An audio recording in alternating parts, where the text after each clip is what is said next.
Matthew chapter 20. For the kingdom of heaven is like a landowner who went out early in the morning to hire workers for his vineyard. After agreeing with the workers on 1 denarius, he sent them into his vineyard for the day. When he went out about 9 in the morning, he saw others standing in the marketplace doing nothing. He said to them, "You also go into my vineyard, and I'll give you whatever is right." So off they went. About noon and about 3 he went out again and did the same thing. Then about 5 he went and found others standing around and said to them, "Why have you been standing here all day doing nothing?" "Because no one hired us," they said to him. "You also go into my vineyard," he told them. When evening came, the owner of the vineyard told his foreman, "Call the workers and give them their pay, starting with the last and ending with the first." When those who were hired about 5 came, they each received 1 denarius. So when the first ones came, they assumed they would get more, but they also received a denarius each. When they received it, they began to complain to the landowner, "These last men put in 1 hour, and you made them equal to us, who bore the burden of the day's work and the burning heat."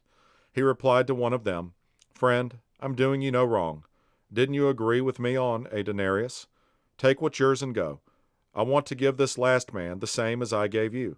Don't I have the right to do what I want with what is mine? Are you jealous because I'm generous?" So the last will be first, and the first last. While going up to Jerusalem, Jesus took the 12 disciples aside privately and said to them on the way, "See, we are going up to Jerusalem. The Son of Man will be handed over to the chief priests and scribes, and they will condemn him to death. They will hand him over to the Gentiles to be mocked, flogged, and crucified, and on the third day he will be raised." Then the mother of Zebedee's sons approached him with her sons. She knelt down to ask him for something. "What do you want?" he asked her. "Promise," she said to him, "that these 2 sons of mine may sit, one on your right and the other on your left, in the kingdom." Jesus answered, "You don't know what you're asking. Are you able to drink the cup that I am about to drink?" "We are able," they said to him. He told them, "You will indeed drink my cup, but to sit at my right and left is not mine to give. Instead, it is for those for whom it has been prepared by my Father." When the 10 disciples heard this, they became indignant with the 2 brothers. Jesus called them over and said, "You know that the rulers of the Gentiles lord it over them, and those in high positions act as tyrants over them. It must not be like that among you.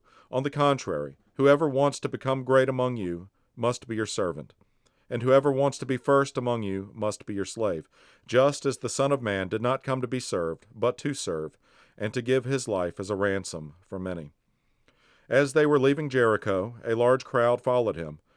There were 2 blind men sitting by the road. When they heard that Jesus was passing by, they cried out, "Lord, have mercy on us, Son of David." The crowd demanded that they keep quiet, but they cried out all the more, "Lord, have mercy on us, Son of David." Jesus stopped, called them, and said, "What do you want me to do for you?" "Lord," they said to him, "open our eyes."